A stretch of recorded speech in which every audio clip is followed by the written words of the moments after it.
Pues ahí lo tiene y para hablar más de este tema, hoy nos acompaña la doctora Andrea Delgado García, quien es especialista en nutrición y cirugía bariátrica también. Doctora, buenas noches, bienvenida y gracias por acompañarnos en Punto de Visión. Hola Andrea, muchas gracias, buenas noches, ¿cómo estás? Bien, gracias por su tiempo. Doctora, lo primero que le quiero preguntar es, ¿cómo influye la obesidad en la elegibilidad para un trasplante de órganos? Ok, bueno, realmente en la elegibilidad pensaría en que son más bien los factores de riesgo, ¿no? Una persona que tiene obesidad tiende a tener una acumulación de grasa en su hígado, en vísceras en general, pero principalmente en el hígado, y esto hace que se inflame y a largo plazo una degeneración de su anatomía normal. Entonces, en una persona que van a elegir para un trasplante, pensaríamos que tiene el riesgo de que ese trasplante vuelva a fallar. Entonces, creo que ese es principalmente uno de los puntos importantes que se toman al momento de elegir a quién van a trasplantar, perdón. Exactamente. Y hablando de la elegibilidad, ¿existen criterios del índice de masa corporal específicos que excluyan a pacientes de listas de espera para trasplante, como ya veíamos en este caso? Bueno, a partir de un índice de masa corporal arriba de 30, con muchas enfermedades metabólicas, por ejemplo, diabetes, hipertensión, obviamente hígado graso, ya tiene un riesgo una persona. Ahora, a partir de un índice de masa corporal de 35 y hacia arriba, ya se considera un riesgo mayor y entonces ya se toman en cuenta ese y otros puntos para elegir a un paciente para un trasplante. Ahora ya nos mencionaba algunos, pero ¿qué órganos son los que se ven más afectados por la obesidad al considerar un trasplante? Por ejemplo, pues de riñón, de hígado, de corazón. Híjole, bueno, todos. Por ejemplo, el corazón, ¿no? Las personas que tienen obesidad o enfermedades metabólicas tienen una enfermedad que se llama aterosclerosis, que se acumula grasita en las arterias del corazón. Otro muy importante es el riñón también. La obesidad influye muchísimo en las arterias, en la forma de que se filtra en el riñón y bueno, el hígado, el cerebro, ya sabemos que también hay muchas enfermedades como Alzheimer o enfermedades degenerativas en general en el cuerpo asociadas a la obesidad. Ahora, ¿qué estrategias de pérdida de peso se recomiendan antes de un trasplante, digamos, si el paciente pues tiene esta condición de que no califica debido a su peso corporal?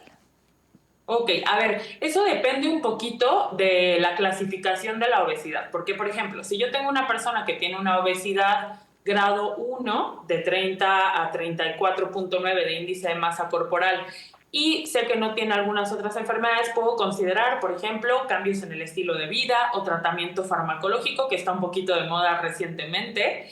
Pero si ya tengo un paciente mucho más grave, con un índice de masa corporal mayor de 35, 40 hasta 50, la principal opción de tratamiento sería la cirugía bariátrica por el porcentaje de peso que se pierde y por la remisión de todas las enfermedades que se relacionan a la obesidad. Entonces depende un poco de índice de masa corporal, entre otros factores del paciente. Exactamente, pero bueno, por ejemplo, como el caso que veíamos, pues sí, la cirugía bariátrica fue la mejor opción porque si no, tal vez el camino sería muy largo, ¿no? Ahora, doctora, ¿cuál es la diferencia entre la grasa subcutánea, es decir, la que tenemos abajo de la piel, y la grasa alrededor de los órganos? ¿Y qué riesgos hay para la salud si tenemos grasa alrededor de órganos como el hígado, por ejemplo? Ok, a ver, diferencias realmente algo excesivo no lo hay. Lo que sí es verdad es que una persona que tiene más grasa visceral y, por ejemplo, grasa abdominal, se ha relacionado mayormente a enfermedades cardiovasculares versus las personas que acumulan más grasita en piernas y pompas. No sé si han visto esas personas que tienen la cintura chiquita pero mucha pompita. Bueno, metabólicamente hablando, las personas con grasa visceral o grasa abdominal tienen un poco más de riesgo. Ahora, respecto a la grasa visceral, principalmente, por ejemplo, el hígado, que es la más común, lo que hace es que esa grasa que está acumulada en el hígado genera células inflamatorias. El hígado empieza con una acumulación de grasa, posteriormente se empieza a inflamar, empiezan a aumentar los marcadores de la función del hígado y eso puede degenerar a fibrosis, cirrosis y hasta cáncer. Entonces, esa es la implicación de tener esa grasita acumulada, entre otros, ¿no? Es bastante grave, por supuesto. Ahora, doctora, ¿hay posibilidad de que, por ejemplo, una persona que se ve delgada, aparentemente, tenga esta grasa visceral?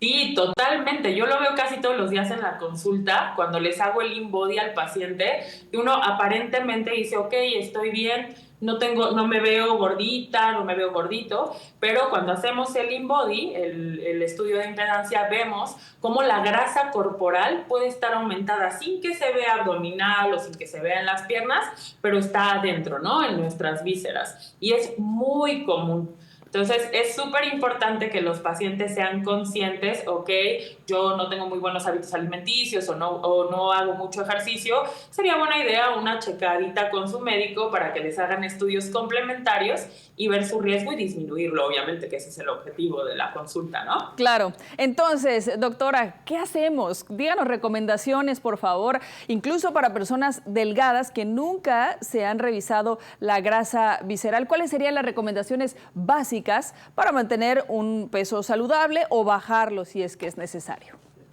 Ok, a ver, digo, hay muchísimos factores, ¿no? Nosotros por ser latinos ya per se tenemos riesgo. Entonces nos toca, por ejemplo, si yo sé que tengo un poquito de sobrepeso, hacerme unos laboratorios al menos una vez al año.